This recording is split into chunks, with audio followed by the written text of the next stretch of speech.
शेतामध्ये माझी खोप तिला राजाची थाप शेतामध्ये माझी खोप तिला राजाची थाप तिथं राबतो कष्टातो माझा शेतकरी बाप तिथं राबतो कष्टातो माझा शेतकरी बाप. उद्या कार्यक्रम आहे बाप समजून घेताना. आज मला माझा शेतकरी बाप आठवतो. तुमच्यापैकी सुद्धा अनेक विद्यार्थ्यांचा बाप शेतकरी असेल, माझ्या बंधू बहिणींचे बाप शेतकरी असतील. नक्कीच आठवतील ही कविता ऐकत असताना. लेतो अंगावर चिंध्या खातो मिरची भाकर काळी उसाची पाचट जगा मिळाया साखर. लेतो अंगावर चिंध्या खातो मिरची भाकर काळी उसाची पाचट जगा मिळाया साखर.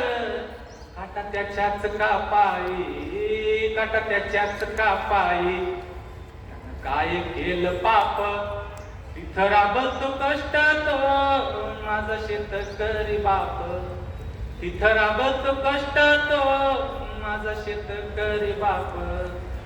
माझा बाप शेतकरी उभ्या जगाचा पोशिंदा त्याच्या भावी लिहलेला रात्रंदिवस काम धंदा.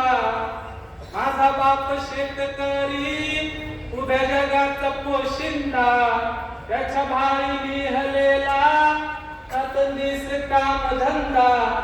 कष्ट सारे त्याच्या हाती कष्ट सारे त्याच्या हाती दुसऱ्याच्या हाती माप तिथं राबतो कष्टातो माझा शेतकरी बाप तिथं राबतो कष्टातो माझा शेतकरी बाप.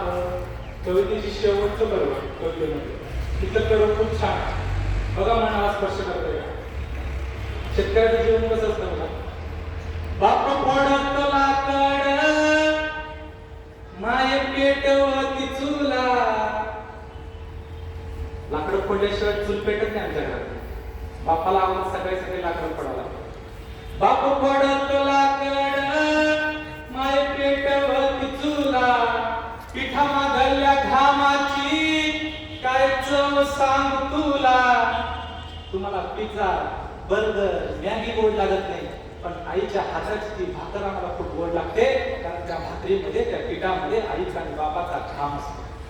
बाप फोडत लाकड माय पेटवती चुला पिठा मागल्या घामाची काय चव सांग तुला. आम्ही कष्टाचंच खातो आम्ही कष्टाचंच खातो जग तरी हाप हाप तिथं राबतो कष्टातो माझा शेतकरी बाप तिथं राबतो कष्टातो माझा शेतकरी बाप. शेतामध्ये माझी पोप तिला राख्याची धाप तिथं राबतो कष्टातो माझा शेतकरी बाप माझा शेतकरी बाप. प्रकर्षानं आठवण झाली. तो मित्र म्हणाला, सर आमच्या शाळेचं दुर्दैव आणि तुमच्या शाळेचं नशीब की हा माणूस तुमच्या शाळेला मिळाला. खरंच एक हिरा मिळाल्यासारखं गुरुनाथ बिराजदार आहे. अभिनंदन. आपल्याकडे असे गुणवान शिक्षक आहेत म्हणून आपली शाळा टिकून आहे, आपलं वैभव टिकून आहे. धन्यवाद सर. पुणे विद्यार्थी बंधूंनो,